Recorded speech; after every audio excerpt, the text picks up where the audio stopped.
The Phish make their one-night stop in Ohio tonight at Blossom. Believe it or not, I actually went to the show. Imagine that. It is a lot more fun than Couch Tour, I'll say. I wish they'd just do a whole tour in Ohio. But all right, we get our one show. They're in Ohio. I'm there. I was there tonight, although I was a little disappointed in the home state tonight from the get-go. Look, I'm not a big Soul Planet fan, but I do have to admit, most of the time, the song jams. So let's just get to the jam. I'm here for that.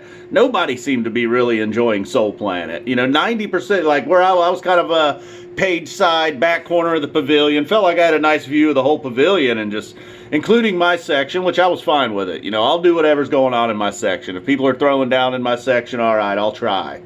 Not exactly a dancer, but I'll give it my best shot. But if there's a bunch of geezers just standing around, bobbing their head, a little bend to the knees, giving it one of these numbers, I'm there for that. I'm 100% comfortable with that. So that's what we had going on in our section. But unfortunately, that was like the entire pavilion, it appeared. It was like, nobody likes Soul Planet. What's going on? But then it continued with Moma Dance. You could almost hear the groans like, oh, what a waste, man. This fucking song's a monster, and they're always going to play its second song in the first set. Kill Devil Falls after that. It's like, all right, if nothing else, man, we just got pure rock and roll right here. Still wasn't getting it done. Your Pet Cat, they weren't buying it. Paige is over there hitting the drops. There was one guy who was fired up for Your Pet Cat. He gave us a big woo!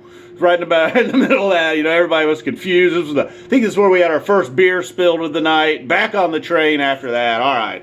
Old Reliable back on the train in the first set. Only ran about 6.5 minutes though. Didn't quite take off. Little bun. Then Everything is Hollow following that up. Then we're going to get back-to-back Kazvat and Ghost of the Forest here with Everything is Hollow and About to Run. About to Run, I think, won the crowd over by the end of it. That's just kind of a heavy rock song, all right? We got your good old-fashioned classic rock with Kill Devil Falls and About to Run, kind of heavy. People were digging it. I'm into that song, Maybe, I think I'll probably say this about every time they play a Ghost of the Forest song that I like, but I think that might be my new favorite Ghost of the Forest song. Then Divided Sky after that. I seem to be a magnet for that show. I do not go to a ton of shows, and as you may have noticed, and I think that was my now 12th Divided Sky, over 33% of the time. And hands down, not even the first set or up to this point, hands down, biggest outburst of the night from the crowd. Went absolutely wild during the pause. And this is when the guy in front of me in our section, maybe I was going to get to the people, the peeps, of the fans out there tonight. And but this guy, man, during Divided Sky, he had this like maniacal laugh. Whenever they'd hit a cool part in Divided Sky and kind of nail it, he would just like drop down to his knees maniacally, just laughing to himself. Then he'd rebound, he'd get up, maybe take another hit of his joint. He was a good dude though. He lit up a cigarette. He asked everybody around if we were cool with that. Everybody just kind of nodded like, yep, we're cool, man. We're at Phish, we get it. So they finally wrap up Divided Sky, a nice Divided Sky. That seemed to finally get the crowd going for whatever reason.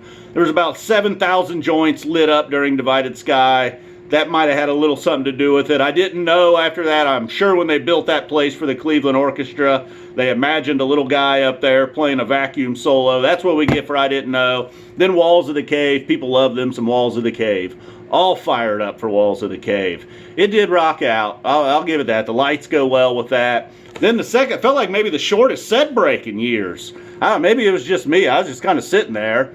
People in the section, like I said, is pretty much the geezer section. Not even a whole lot of set break chatter. So, felt like a short set break. Then we get a Stealing Time from the Staldy Plan coming out, opening up the second set, and then Birds of a Feather. Pretty much the MVP of the night, easily. Although Split Open and Melt Encore is not bad. But with the Birds of a Feather, a couple of years ago I was carrying on about how I just wanted them to go deep with Birds of a Feather. Got to the point where I was like, all right, they've dabbled. They gave it a couple of shots, but obviously, I don't know what the fuck I'm talking about because they're just not getting it done with Birds of the Feather. And then tonight, after maybe 2 years, it'd just be like, fuck it, I give up. They're never going to really rock that one out again. Give us the full force, 2 jams, maybe even 3 jams. Got to the point in the jammers, like, all right, maybe they're going to wrap this up, head into something else. It's like, nah, let's just keep jamming. Let's jam some more. And then they're jamming, and they're jamming. Then we got to the start and stop, bringing out the woos. It's a little disappointing, but all right. Then they jammed a little bit more after the start-stop woo jamming. So then we get Mike Gordon's Crazy Sometimes officially run out of the section at this point.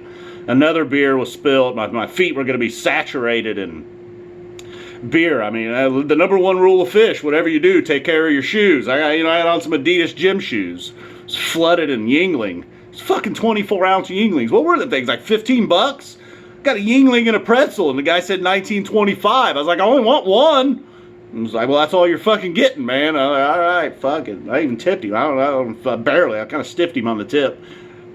No, I did not give him the 75 cents. So after Crazy sometimes, then we get a Miss You. Some guy, I don't know if it was acid was involved or what, but up on the lawn, he was screaming, fuck you at Trey, just screaming, fuck you, Trey, fuck you. At first, I thought there was maybe a beef going on between fans. Nope, he was giving it to Trey. Trey following Miss You with Everything's Right. Chalk Dust Torture, kind of like Kill Devil Falls. Just balls to the wall, rock and roll. And then ending it, one of my, look, it wasn't a 3-night run. It was a 1-night stay. Ending the second set was Slave to the Traffic Light. One of my favorite set closers. And then, you think I'd have learned my lesson in Hampton, but I was getting a little bit antsy for the Encore. If I smell a bug or Julius, man, fuck it, I'm out of here. They're not going 2-3 Encores tonight, whatever, fuck it. But then you hear John Fishman hitting those opening notes, just boom, that little fucking beat to Split Open and Melt. And then here comes Mike. And then bam, and it was not a rush Split Open and Melt. Didn't get the full treatment, but it must have been 13, 14, 15 minutes with some dark, angry, scary melt jamming, as you would expect. And then Life Beyond the Dream to wrap it up. So we did get the second encore, but it was not as bad as the Hampton experience. Kind of bumming out on that now. But I learned my new move is to kind of work your way, maybe Mike's side of the lawn, kind of near the exit in case you get a bug and you're like, boom. All right, guys, that did it. Oh, boy, we ran real long tonight. Almost 7 minutes. I at least mention the people I ran into. Ran into some people tonight. Some fans of the Phish. Hilsey, I finally got to meet Hilsey. Her dad's a fan of this guy. He's one of my favorite Phish fan dads. Yeah, Phish fan dads. Not a Phish dad, he's a Phish fan dad. He might be a Phish dad. I think he likes Phish. He must. If you're watching my videos, he must. See, that's why I didn't want to. But then I ran in Canada well represented tonight. I feel like there was a lot of people maybe made the trip from Toronto down there. Maybe that was what was going on at the beginning of the show. Dan Cantor in the house. The bathroom, I got another bathroom selfie tonight, which look, I'm totally okay with. Met a Joe, met an Adam, got a Wook hug in the parking lot rolling in pretty much as soon as I got out of the car. Ran into Gravy. I knew that'd be an easy name to remember. And then Gravy hit me with a gibber. I never heard that term before. You want a gibber? You want a gibber? I thought he meant like, do you want to talk? Do you want to hang out and talk? And kind of rudely, I just said no. And kind of just kept walking. Then he just presented it right in his hand. A gibber apparently is a joint. I did not know that. Then ran into a bro from Yellow Springs, now out in Arizona. Says he wants to get me to some West Coast Phish shows. Kind of good luck with that. He thought God was involved in our meeting. That kind of caught me off guard. All right, and then we mentioned the laughing guy.